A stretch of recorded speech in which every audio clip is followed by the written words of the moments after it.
LDF സ്ഥാനാർത്ഥികളായ K രാജനും Gita ഗോപിയും ചെത്തുതൊഴിലാളി സമരത്തിന്റെ സ്മരണകളിൽ ജ്വലിക്കുന്ന അന്തിക്കാട് രക്തസാക്ഷി മണ്ഡപത്തിൽ പുഷ്പാർച്ചന നടത്തി.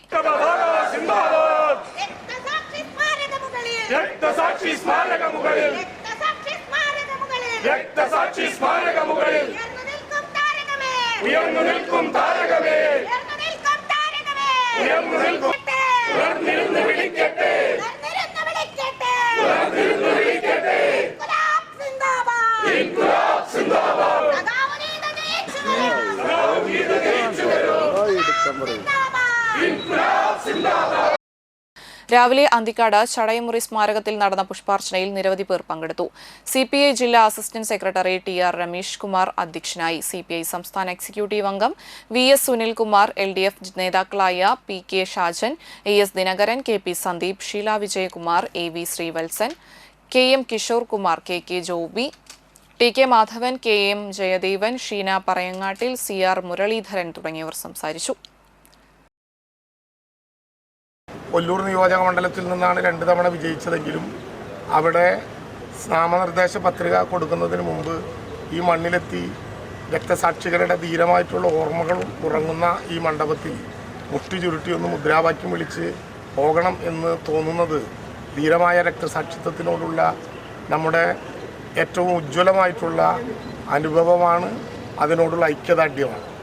ഈ മണ്ണെപ്പോഴും നമ്മളെ ആവേശം കൊള്ളിക്കുകയും ജീവിതത്തിൽ വഴിതെറ്റാതെ മുന്നോട്ട് നയിക്കാൻ നമ്മളെ പ്രേരിപ്പിക്കുകയും ചെയ്തതാണ്. തെരഞ്ഞെടുപ്പിൽ മത്സരിക്കുമ്പോൾ എന്തു തോന്നുന്നു എന്ന ആദ്യത്തെ തവണ തന്നെ പത്രമാധ്യമ സുഹൃത്തുക്കൾ ചോദിച്ചിരുന്നു.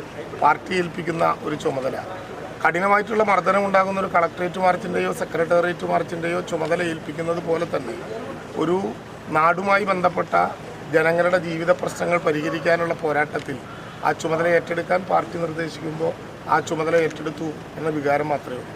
ഞാൻ അന്നേ പറഞ്ഞൊറ്റ കാര്യം, അരിവാൾ നെൽക്കതിർ എന്ന ഇടതുപക്ഷ ജനാധിപത്യ മുന്നണി സ്ഥാനാർത്ഥിയുടെ ചിഹ്നത്തിൽ വോട്ട് ചെയ്തവർക്കും ആ ചിഹ്നത്തിൽ വോട്ട് ചെയ്യാൻ പ്രേരിപ്പിച്ചവർക്കും ഒരു മിനിറ്റ് പോലും തലകുനിക്കാനുള്ള അവസരം ഉണ്ടാക്കാൻ ഇടവരുത്തില്ല എന്നുള്ളതായിരുന്നു എൻ്റെ പ്രഖ്യാപനം. അത് അക്ഷരാർത്ഥത്തിൽ ആ വാഗ്ദാനം ജീവിതം കൊണ്ട് നടപ്പിലാക്കി എന്ന സന്തോഷത്തോടെയാണ് ഞാൻ ഈ ഘട്ടത്തിലേക്ക് വന്നത്. അവസാനം കെട്ടിപ്പിടിച്ച് കരഞ്ഞ ചൂരൽമലയിലെ മനുഷ്യരോട് പോലും ആ വിധത്തിൽ പെരുമാറാൻ, 4 ലക്ഷത്തിലേറെ 4.5 ലക്ഷത്തിലേറെ പട്ടയങ്ങൾ കൈമാറാൻ, ഇങ്ങനെ ജീവിതത്തിൽ ഒരിക്കലും അനുഭവയോഗ്യമാകില്ല എന്ന് കരുതിയതോ പ്രതീക്ഷിക്കതോ ആകാത്ത നിരവധി ജനങ്ങളുമായി ബന്ധപ്പെട്ട പ്രവർത്തനങ്ങളിലേക്ക് കടന്നു പോകാൻ പ്രേരിപ്പിച്ചതും ഈ മണ്ണിൽ നിന്നുയർന്ന രക്തത്തിൻ്റെ ചൂടും ചൂരുമാണ്.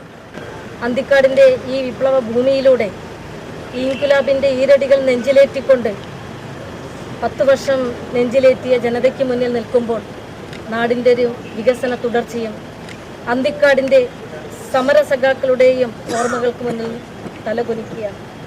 ഇവരുടെ എല്ലാം ത്യാഗങ്ങളും വേദനകളും ഉൾക്കൊണ്ട് ഈ പ്രസ്ഥാനത്തെ വഴികാട്ടിയായ അന്തിക്കാടിൻ്റെ മണ്ണിൽ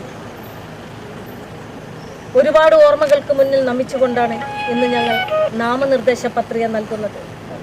ഇന്ന് നാമനിർദ്ദേശ പത്രിക നൽകുമ്പോൾ മുഴുവൻ പൗരാവലിയോട് ഞങ്ങൾ അഭ്യർത്ഥിക്കുന്നു, ഞങ്ങൾക്ക് ഈ നാടിൻ്റെ മുന്നേറ്റത്തിനായി നിലകൊള്ളാൻ നിങ്ങളുടെ സഹായം, നിങ്ങളുടെ പിന്തുണ ഓർമ്മപ്പെടുത്തിക്കൊണ്ട് നിർത്തട്ടെ.